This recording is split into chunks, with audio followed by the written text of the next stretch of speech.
Okay po mga kabandera, ito po yung nandito tayo ngayon.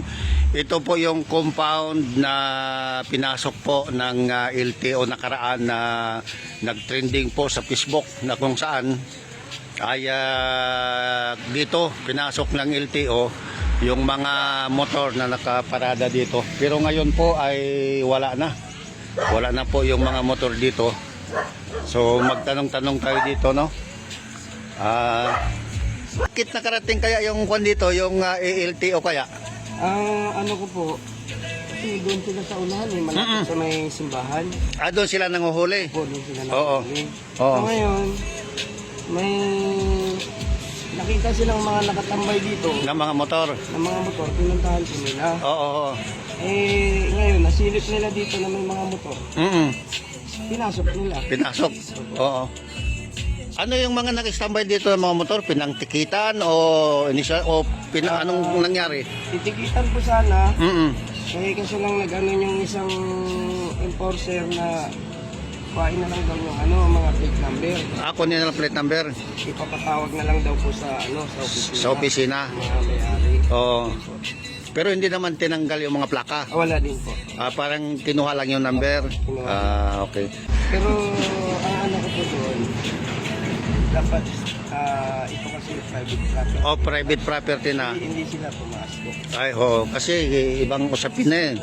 Kahit sabihin na malapit sa kalsada, kahit walang bakod. Oo. Anong pangalan tong compound na to? Sa Lucio po. Lucio Residence. Lucio Residence. Parang Lucio Compound, ganon. Sako pa ito ng siksikan, ano? Sako pa. Oo. Bali, yan dyan sa unahan, yan na po yung boundary ng siksikan ni Rawan. Okay, oo. So, ibig sabihin, kwan pa ito? Kasi ito yung kwan nakita doon sa Opo. sa video eh. Kaya hinanap namin, sabi ko, para makunan din ng reaksyon yung mga may-ari ng motor. Pero wala na pala sila dito. Yung mga... Lisan na rin po. Pero dito nakatuloy yun o nagbisita lang dito? Ano lang din po, kumbaga kasi nga may hulihan po sa unahan, nagpahinga lang din sila. Parang tumago lang dito? So, inaantay lang nila na umalis yung LTO. Okay. Yung sabing na dumaan sila, tapos nagpahabol. Okay.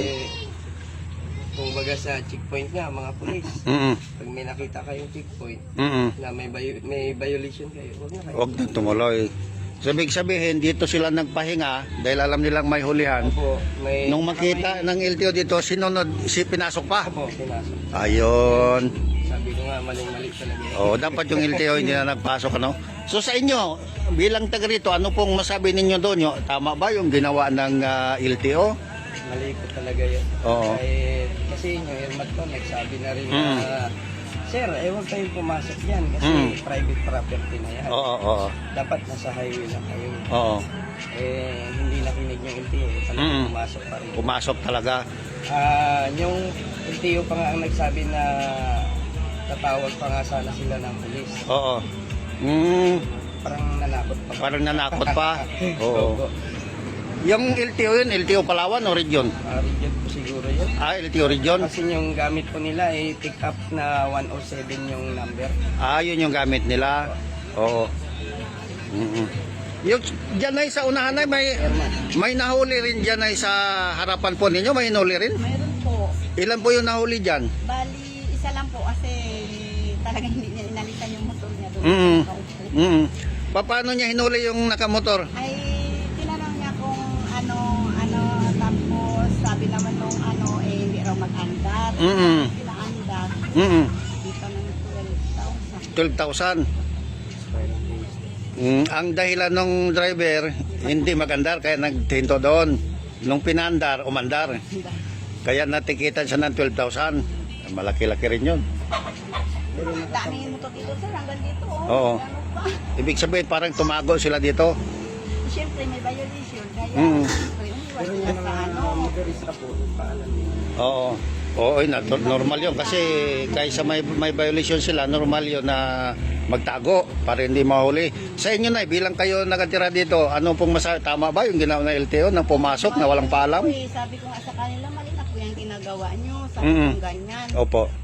Ay, sabi ko, pwede ko kayong kasuhan. Tapos Mm-mm. sabi ko, sige, sabi ko, ayaw mag-alis eh, videohan nyo. Sabi ko, para Mm-mm. ma-viral sila. Oo, oo. Ano, sa social media. Mm-mm. Sabi ko, Sa estimate natin, LTO Palawan o region? may yun po yata. Region? Mga Oo. taga rito eh. Oo.